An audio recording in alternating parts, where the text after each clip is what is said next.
Hello student, how are you? Student, welcome to my channel. My channel is something new channel. Student, हमारे 10th class में first video में मैंने बताया था what is meaning of agriculture, और इसके साथ साथ बच्चों मैंने बताया कि pattern of crops in our India and types of agriculture in our India. बच्चों, आज हमारी ये सेकंड वीडियो है और इस सेकंड वीडियो में आज एग्रीकल्चर चैप्टर से हम पढ़ाएंगे सेकंड पार्ट में ग्रीन रेवोल्यूशन, हरित क्रांति। बच्चों, सबसे पहले हमें ये समझना है कि हरित क्रांति क्या है, अर्थात what do you mean by green revolution. बच्चों, green revolution means in increase in food agriculture production, यानी कि यह एक ऐसा कार्यक्रम है जिसमें किसानों को उत्तम क्वालिटी के बीज, सिंचाई आदि की सुविधा प्रदान करके फसलों के उत्पादन में वृद्धि करना है, और विशेषकर जैसे गेहूं और चावल जैसे फसलों में वृद्धि करना है। तो बच्चों, ग्रीन रेवोल्यूशन का मतलब है फसलों के उत्पादन में वृद्धि करना। हाँ, तो बताया था हमने फसलों की उत्पादन में वृद्धि करना। अब आता है बच्चों व्हाइट रेवोल्यूशन। व्हाइट रेवोल्यूशन का मतलब होता है श्वेत क्रांति। इसे ऑपरेशन फ्लड के नाम से भी जाना जाता है। बच्चों, ऑपरेशन फ्लड या व्हाइट रेवोल्यूशन का मतलब है कि पशुओं की नस्ल में सुधार करके दूध के उत्पादन और गुणवत्ता में वृद्धि करना ऑपरेशन फ्लड या श्वेत क्रांति कहलाती है। बच्चों, NDDB national dairy development board के द्वारा ये एक ऐसा प्रोजेक्ट है इसमें दूध के उत्पादन में वृद्धि करना और पशुओं की नस्ल में सुधार करना है। बच्चों, इसके बाद आता है main crops of India, Bharat में प्रमुख फसलें। अब आप देखेंगे ये भारत का मानचित्र बना हुआ है, आप इसको देखेंगे तो बच्चों इसमें हम क्रॉप्स दिखाएंगे और ये इंडेक्स बना हुआ है। इंडेक्स में सबसे पहले दिखाया गया है टी मीन्स चाय, अर्थात हम भारत में उन राज्यों को दिखाएंगे जहाँ पर चाय का उत्पादन बड़े पैमाने पर होता है। आप देखेंगे बच्चों ये असम राज्य है। असम राज्य में टी को दिखाया गया है और टी का मतलब चाय का उत्पादन।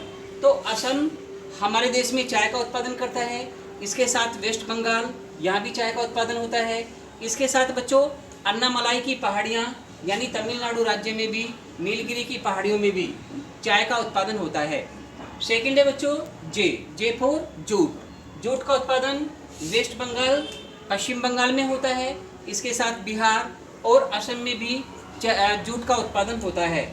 इसके बाद आता है बच्चों सी फॉर कॉटन।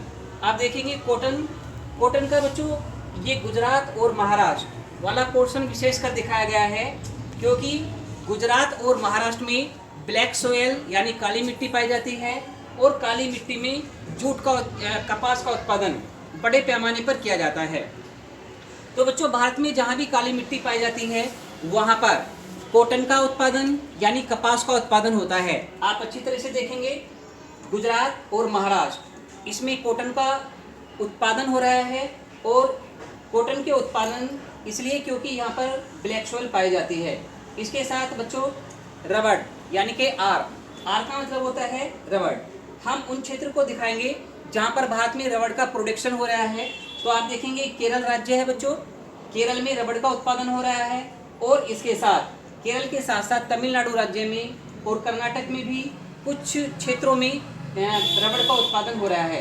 अब इसके बाद बच्चों आता है डब्लू का मतलब होता है wheat means rice, wheat means गेहूँ। अब देखिए गेहूँ का उत्पादन किया जा रहा है बच्चों पंजाब, उत्तर प्रदेश, बिहार, हरियाणा, इन राज्यों में गेहूँ का उत्पादन बड़े पैमाने पर हो रहा है। तो यहाँ पर डब्लू से इसको दिखाया गया है। भारत के मानचित्र में जहाँ पर डब्लू लिखे गए हैं वहाँ पर गेहूँ का उत्पादन होता है। इसी प्रकार बच्चों यदि हम अन्य फसलों को दिखाएंगे, जैसे कि इसमें राइस, चाय का उत्पादन हो रहा है, तो चाय का उत्पादन बच्चों मैंने इसमें असम में दिखाया है। अब हम दिखाएंगे चावल यानी कि राइस का उत्पादन। तो राइस का उत्पादन बच्चों पंजाब राज्य में हो रहा है, पंजाब के साथ बिहार, पश्चिम बंगाल। तो राइस प्रोडक्शन के लिए आता है बच्चों पंजाब, बिहार और इसके साथ पश्चिम बंगाल और उत्तर प्रदेश में भी राइस का प्रोडक्शन होता है। इसके साथ आंध्र प्रदेश और उड़ीसा राज्यों में भी कुछ जगह चावल का प्रोडक्शन होता है। तो बच्चों इस प्रकार हमने भारत के मानचित्र में भारत की प्रमुख फसलों को दर्शाने और उन्हें दिखाने का प्रयास किया है, इसमें बताया गया है। तो मैं समझता हूँ बच्चों कि लेसन फॉर एग्रीकल्चर ये 10th क्लास के लिए है और आशा करता हूँ कि 10th क्लास के स्टूडेंट इसे समझ गए होंगे।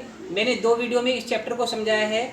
फर्स्ट वाली वीडियो में मैंने समझाया था मीनिंग ऑफ एग्रीकल्चर और इसके साथ type of agriculture in India, और सेकंड वीडियो में मैंने समझाया है ग्रीन रेवोल्यूशन यानी हरित क्रांति, और इसके साथ ऑपरेशन फ्लड यानी कि श्वेत क्रांति, और जिसे व्हाइट रेवोल्यूशन के नाम से भी जानते हैं, और main crops of India. Okay, that's all right.